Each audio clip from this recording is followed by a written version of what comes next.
Recognizing early signs can help protect your plants. Eriophyidae are frequently linked to this kind of illness. Typical indicators that might show up are numerous nodules or proliferative regions are developing on the leaves. Depending on the type of mite biting, leaf margins may become thicker.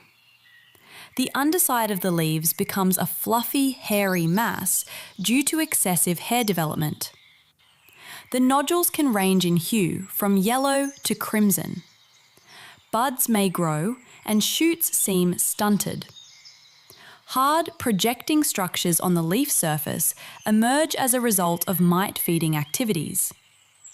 The plant may show signs of witch's broom illness, such as a proliferative process of shoots. It is also possible for the leaves to get discoloured in a copper hue. It can be triggered by situations such as the damage described above is caused by a small mite species.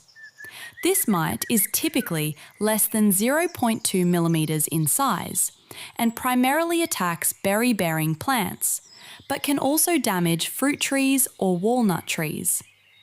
It has an elongated body, and while other mites have 4 pairs of legs, this species has only 2. It overwinters in the bark or under the leaf scales, beginning to feed and lay eggs in the spring. It feeds on leaf tissue by sucking sap, simultaneously injecting chemicals into the tissue during feeding, leading to the formation of characteristic blisters. The mites continue to feed by sucking sap from these blisters, which accumulate nutrient-rich sap and usually do not cause serious damage to the host plant. Many growers prefer to begin with natural methods like, in most cases, no treatment is necessary. If the mite infestation is severe, the infected parts of the plant can be removed. Before proceeding, consider whether removing such parts will cause more damage than the damage caused by the mites. Other therapies might be used if the problem worsens.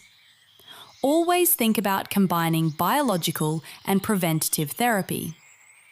Plants can be protected from mite infestation by spraying them with pesticides that contain bifenthrin or abamectin.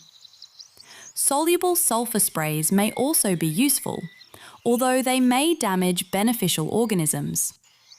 To better protect plants going forward, keep an eye out for signs of mites in your garden. If mite-resistant or tolerant plant cultivars are available, select those.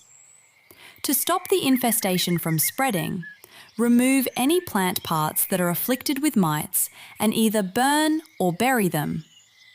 In general, the leaves develop blisters and their borders thicken.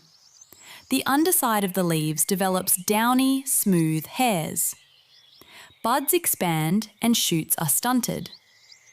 Mite damage results in elevated, bronze-coloured structures on the leaves. To find out more about maintaining the health of plants, subscribe to the channel.